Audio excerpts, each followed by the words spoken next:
कृष्ण गीता अमृत में आप सभी का स्वागत है। तो हम आ गए हैं भगवत गीता अध्याय 12 श्लोक क्रमांक 14।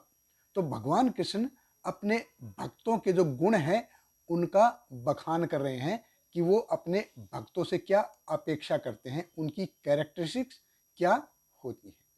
तो भगवत गीता अध्याय 12 श्लोक क्रमांक 14 भगवान कृष्ण कहते हैं, संतुष्ट सततम योगी यतात्मा दृढ़ निश्चय मयि अर्पित मनोर्बुद्धियो मद भक्त स मे प्रिय। भगवान कृष्ण कहते हैं, जो सदैव आत्मतुष्ट रहता है, आत्म संयमी है तथा जो निश्चय के साथ मुझ में मन तथा बुद्धि को स्थिर करके भक्ति में लगा रहता है, ऐसा भक्त मुझे अत्यंत प्रिय है। देखिए, हमने देखा है कि भगवान के भक्त कैसे होते हैं। पिछले श्लोक में जैसे भगवान ने बताया कि वो मम और अहम के भाव से ऊपर उठ गया है, वो किसी से द्वेष नहीं करता, वो सभी का मित्र है। उसके जिंदगी में जो भी कुछ उतार चढ़ाव आ रहे हैं उनसे वो विचलित नहीं होता, सुखाए दुखाए उनसे एक समान रहता है। क्यों? क्योंकि वो अपने आप को शरीर मानता ही नहीं। देखिए, ये जो हमको शरीर मिला है, ये हमको इस जीवन में मिला है, लेकिन पिछले जन्मों का क्या, वो उसके तो भोग हमको भोगने ही पड़ेंगे। हालांकि देखिए, वो इस जीवन में कुछ नहीं कर रहा है, भक्त है वो, इस प्रकार से वो क्या है, संतुष्ट है कि पिछले जन्मों में जो कुछ हुआ उसको इस जन्म में फल भोगने पड़ेंगे। उसके जीवन में जो भी कुछ हो रहा है वो जानता है कि वो भगवान की कृपा है और मेरे कर्मों का फल है, ये तो मेरे को भोगना ही पड़ेगा, ऐसे ही चलना पड़ेगा। अब क्योंकि वो शरीर की उपाधियों से ऊपर आ गया है, शरीर के द्वारा जो कार्य हो रहे हैं उनसे ऊपर आ गया है, इसलिए सततम योगी।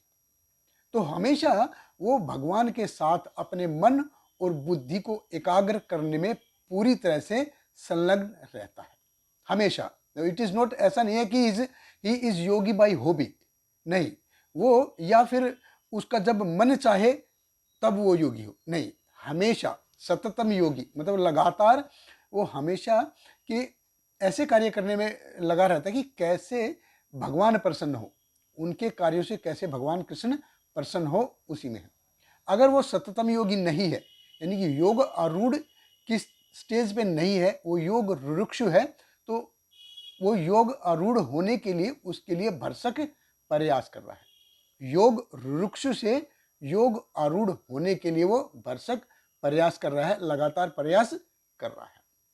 मई अर्पित मनोर बुद्धि। देखिए, ये सारा जो खेल है ये मन और बुद्धि का ही है।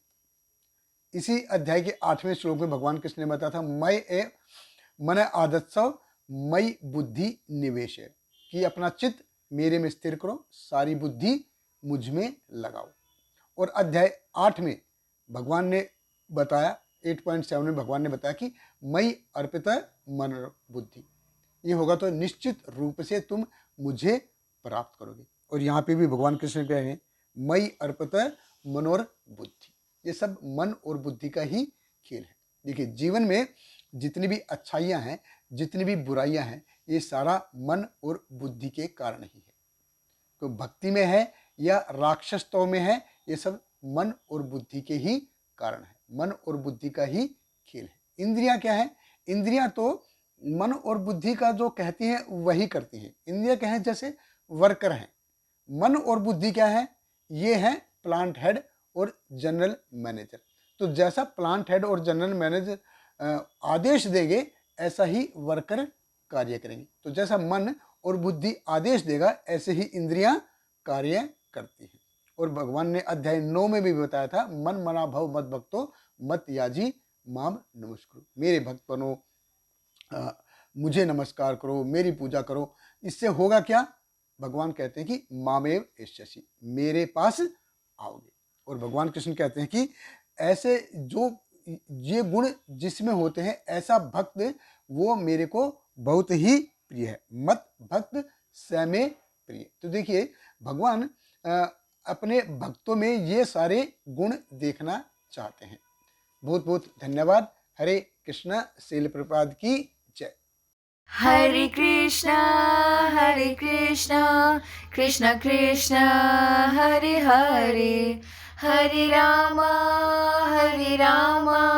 राम राम हरे हरे।